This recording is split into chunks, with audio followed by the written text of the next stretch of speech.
Saludos y bienvenida a este análisis. Hoy nos sumergimos en la figura de un jurista del siglo XVIII que, bueno, sin ser un revolucionario ni un político, se convirtió discretamente en el arquitecto del derecho privado moderno. Hablamos de Robert Joseph Potier.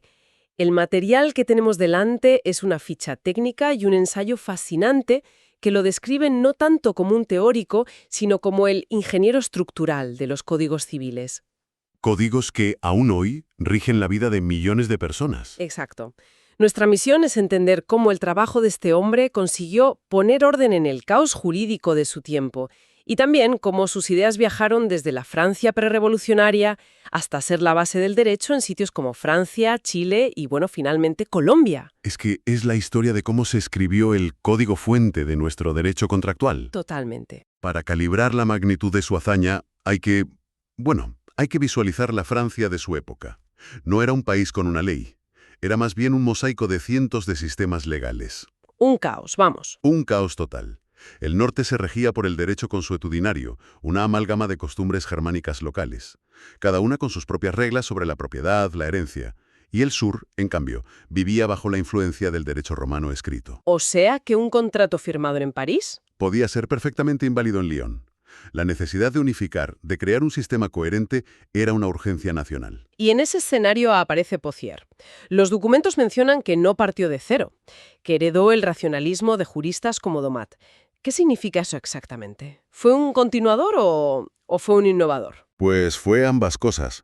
Domat fue el primero en intentar organizar el derecho francés con la lógica de la razón, pero su obra era mucho más, digamos, filosófica, Abstracta. más teórica. Eso es. Potier tomó esa antorcha del racionalismo, pero le añadió una precisión técnica y un pragmatismo sin precedentes. Fue el que convirtió la gran idea en un manual de instrucciones que de verdad funcionaba. Vale, a ver, vamos a desgranar esto. Me cuesta imaginar cómo una sola persona puede poner orden en ese caos. Se habla de un triángulo metodológico, pero suena muy abstracto. En la práctica, ¿cómo se enfrentaba Potier a, no sé, a una costumbre de Orleans que contradecía un principio romano? ¿A qué le daba prioridad? Esa es la pregunta clave. Y su método es la respuesta. No priorizaba una fuente sobre otra de forma dogmática, sino que las hacía dialogar. El primer vértice de ese triángulo era, efectivamente, el derecho romano, pero depurado. ¿Depurado? Sí. Lo estudió a fondo, pero sin el fetichismo de los glosadores. Un momento, los glosadores, ¿quiénes eran? Ah, sí, claro. Eran juristas medievales que trataban los textos romanos casi como si fueran sagrados, inalterables. Los analizaban palabra por palabra, hasta la obsesión, añadiendo notas al margen, glasas, pero sin atreverse a cuestionar el fondo. Entiendo. Potier, en cambio, fue práctico. Se acercaba a los textos romanos como un ingeniero a un almacén de materiales. Seleccionaba las vigas maestras que seguían siendo útiles, descartaba las partes oxidadas o arcaicas y adaptaba lo que servía para su siglo. Entendido. No era un arqueólogo del derecho, era un constructor. ¿Y el segundo vértice de ese triángulo? La práctica judicial francesa. Y esto es fundamental. Potier no se encerró en una torre de marfil. Él era juez en Orleans. Ah, claro. Veía día a día cómo resolvían los casos los tribunales, qué soluciones daban los notarios a los problemas de la gente, cómo operaban los comerciantes en el mercado. Ancló la gran teoría romana a la realidad de la calle. Y eso es clave, porque muchas grandes teorías legales fracasan precisamente ahí, ¿no? En el choque con la realidad comercial. Suena a que Potier tenía una mentalidad casi de ingeniero, buscando soluciones que funcionaran, no solo que fueran elegantes en el papel. Exactamente. Y el tercer pilar era el que unía todo, el derecho natural racional. La lógica. Eso es. Cuando el derecho romano y las costumbres locales chocaban o cuando había un vacío legal, Potier recurría a principios universales de razón, equidad y justicia para encontrar la solución más lógica. Era su herramienta para resolver conflictos y crear coherencia. Vale, entonces tenemos textos antiguos, la práctica del día a día y la lógica universal. Pero organizar todo eso sigue pareciendo una tarea titánica. El ensayo menciona que la forma en que lo estructuró fue igual de importante. Habla de una estructura modular. Y es que lo fascinante aquí es precisamente el diseño. Cada uno de sus tratados sobre la compraventa, el arrendamiento, la sociedad, estaba diseñado como una pieza autónoma, pero perfectamente conectada con las demás. Como una especie de manuales de instrucciones. Imagina los mejores manuales de instrucciones que hayas visto. Cada uno empezaba con una definición clara y precisa. Luego los principios generales. Después las reglas particulares para casos específicos. Y ejemplos, supongo. Y lo ilustraba todo con ejemplos prácticos. Era un diseño en plan plug and play, tan funcional que décadas después los redactores del Código Napoleónico no tuvieron que reescribir nada. ¿Cómo que no tuvieron que reescribir? Simplemente tomaron pasajes enteros de Potier y los incluyeron, palabra por palabra, en el código. Un momento. De toda su vasta obra, ¿me estás diciendo que hay un texto en particular que se considera la piedra angular de todo el derecho de contratos moderno? Sin ninguna duda. Su obra maestra, el Traité des Obligations, el Tratado de las Obligaciones. Su importancia es monumental. Antes de él, las fuentes de las obligaciones legales estaban dispersas. ¿A qué te refieres con dispersas? Pues que se estudiaban por separado. Por un lado, los contratos, por otro, los daños causados por un delito, por otro, figuras extrañas como los cuasicontratos. Como cuando alguien gestiona un negocio ajeno sin que se lo hayan pedido, por ejemplo. Justo, Potier fue el primero en la historia en decir, a ver, un momento, todo esto, aunque parezca distinto, nace de un mismo concepto, la obligación. ¿Y podemos analizarlo bajo un único sistema? Espera, ¿estás diciendo que antes de él nadie había conectado un incumplimiento de contrato con un daño por negligencia bajo una misma teoría general? Parece increíble que dos cosas tan fundamentales estuvieran separadas. Estaban conceptualmente separadas, sí, se trataban en distintas partes del derecho. Potier las unificó, y lo primero que hizo fue proponer una definición de obligación tan clara y potente que sigue siendo la base hoy. ¿Cuál es esa definición? La define como un lazo legal que nos obliga a dar, hacer o no hacer alguna cosa. Simple, elegante y universal. ¿Es verdad? ¿Es muy clara? Más allá de una buena definición. Sistematiza conceptos que hoy nos parecen evidentes, pero que entonces eran revolucionarios. Por ejemplo, el consensualismo. Consensualismo. Es decir, la idea de que el simple acuerdo de voluntades ya crea el contrato. Eso es, sin necesidad de un ritual solemne, un documento específico o la entrega de una cosa. Una idea que hoy nos parece obvia, pero que rompía con siglos de formalismo romano. Exactamente. Y a eso le añade con la misma claridad la fuerza obligatoria de lo pactado. El contrato es ley para las partes. Y, quizás lo más importante, eleva la buena fe a la categoría de principio rector. O sea que no es solo cuestión moral. No. Es un criterio jurídico.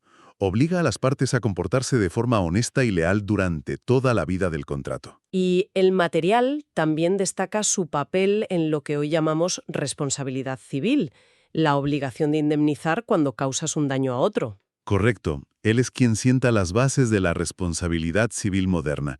Analiza de forma sistemática los tres elementos que todavía hoy estudia cualquier estudiante de derecho. La culpa, el daño y la relación causal. Justo.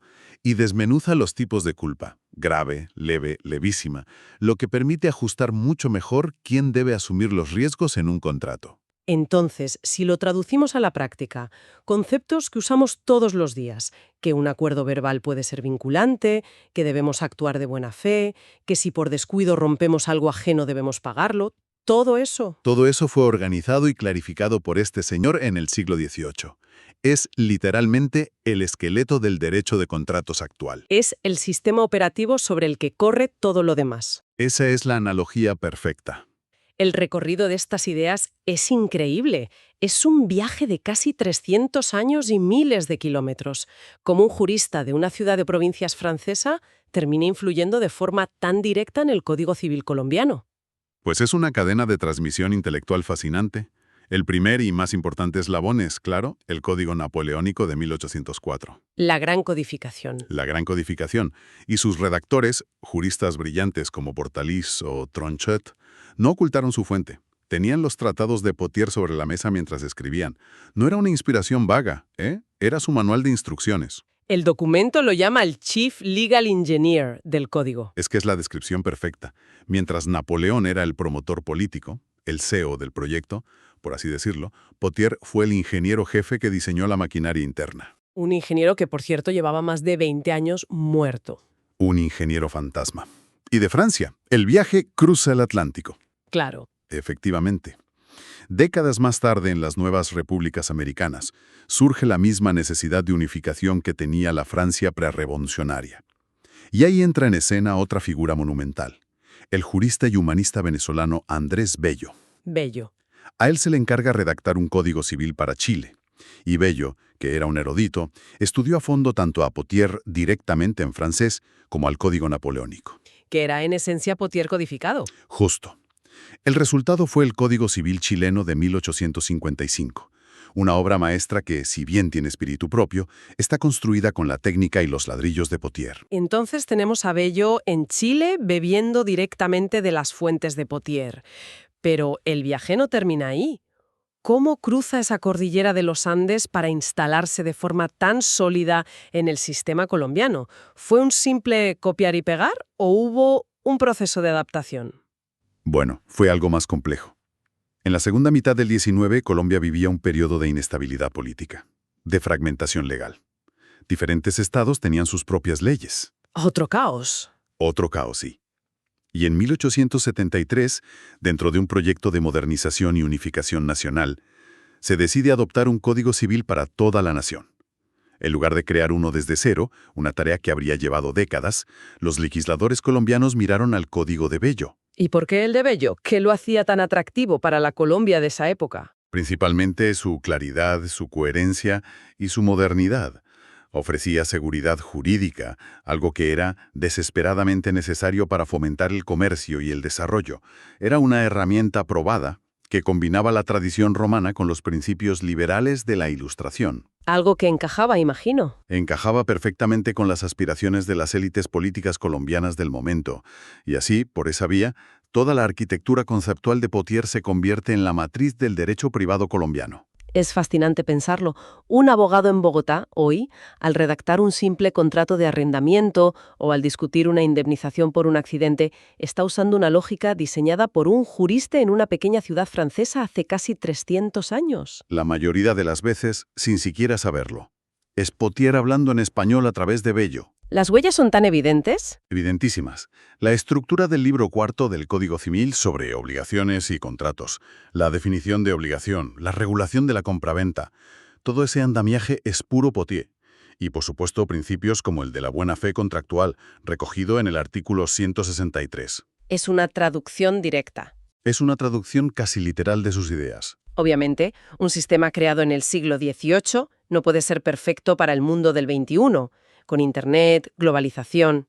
El material menciona algunas críticas modernas. Sí, y son importantes para entenderlo en su justa medida, sin caer en la idolatría. La principal crítica es su formalismo. Su modelo ideal de contrato es un acuerdo negociado entre dos individuos libres e iguales. Claro. Ignora las enormes desigualdades de poder que existen en la realidad. Claro, hoy pensamos en los contratos de adhesión, los términos y condiciones de una aplicación que nadie lee y que aceptamos con un clic. El modelo de Pothier de dos comerciantes negociando en igualdad se queda muy corto ahí. Totalmente. Y de ahí surge otra crítica, un cierto individualismo, muy propio de la Ilustración, que no responde bien a las relaciones asimétricas que el derecho moderno busca proteger. Como el derecho del consumidor o el laboral. Exacto. Son ramas enteras del derecho creadas para corregir ese desequilibrio que el modelo de Pothier no contemplaba. Su racionalismo a veces puede ser demasiado rígido al intentar aplicar una regla uniforme a situaciones que son social y económicamente muy diversas. Entonces, con estas críticas sobre la mesa, ¿su obra es una reliquia histórica o sigue realmente viva en el derecho actual? A pesar de las críticas, que son válidas, su sistema sigue siendo la estructura básica, el ADN del derecho civil. ¿El sistema operativo? Seguimos con esa analogía. La dogmática contractual, la teoría de la responsabilidad, la forma en que se enseña el derecho privado en las facultades, todo sigue operando sobre las categorías que él sistematizó. Los nuevos derechos, como el de consumo o protección de datos, no reemplazan su sistema. Se construyen sobre él. Se construyen sobre la base que él sentó. Hoy tenemos aplicaciones mucho más modernas y complejas, pero siguen corriendo sobre esa estructura fundamental que él diseñó. El viaje de hoy nos ha llevado desde el desorden jurídico de la Francia prerrevolucionaria hasta los códigos civiles que hoy estructuran nuestra vida privada, y en el centro de todo la figura de Robert Pothier, el ingeniero silencioso que creó un sistema lógico, coherente y, bueno, sorprendentemente exportable. Absolutamente. La gran conclusión es que para entender el lenguaje y la gramática del derecho civilista, es fundamental conocer a quien escribió su código fuente. Y esto nos deja con una pregunta importante para el futuro, ¿no? Si Potier construyó un sistema tan duradero basándose en los pilares de su tiempo, la tradición romana, la práctica local y la razón ilustrada, ¿cuáles son los principios fundamentales de nuestra época? Mm, Quizás la inteligencia artificial, la crisis climática, la globalización digital. ¿Cuáles de estos principios están destinados a dar forma al código fuente del derecho privado para los próximos 200 años?